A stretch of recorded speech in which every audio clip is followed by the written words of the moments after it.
ప్రస్తుతం బాక్సాఫీస్ వద్ద దురంధర్ 2 సృష్టిస్తున్న ప్రభంజనం అంతా ఇంత కాదు. విడుదలైన 4 రోజుల్లోనే 761 కోట్ల వసూళ్లను దాటేసింది. రెండో వీకెండ్ ముగిసే సమయానికే ఈ చిత్రం 1000 కోట్ల క్లబ్లో చేరడం ఖాయంగా కనిపిస్తోంది. లాంగ్ రన్లో 2000 కోట్ల మైలురాయిని కూడా ఈ సినిమా అందుకునే అవకాశాలు మెండుగా ఉన్నాయి.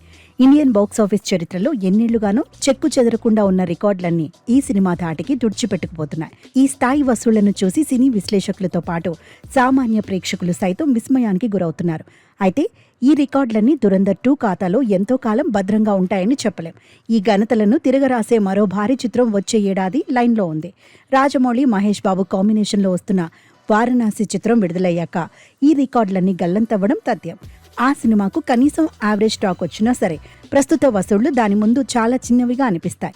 గరిష్టంగా మరో ఏడాది పాటు మాత్రమే దురంధర్ నెంబర్ 1 స్థానంలో ఉండే అవకాశం ఉంది. వారణాసి రాకతో బాక్సాఫీస్ లెక్కలన్నీ పూర్తిగా మారిపోతాయని ట్రేడ్ వర్గాలు అంచనా వేస్తున్నాయి.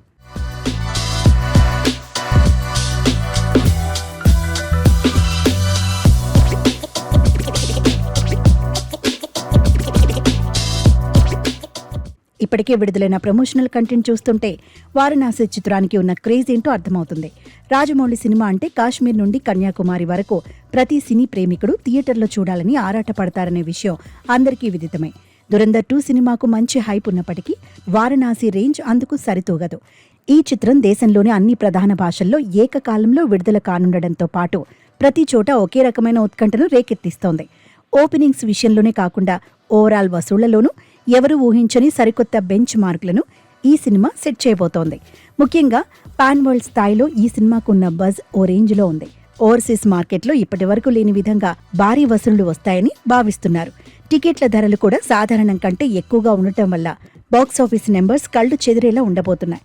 ఈ ఏడాది రామాయణం వంటి భారీ చిత్రాలు పోటీలో ఉన్నప్పటికీ రీచ్ పరంగా వారణాసిదే పైచేయిగా కనిపిస్తోంది. అందుకే దురంధర్ నిర్దేశించే 2000 కోట్ల టార్గెట్ కూడా రాజమౌళి, మహేష్ బాబుల సినిమాకు చాలా చిన్న లక్ష్యంగా మారే అవకాశం ఉంది.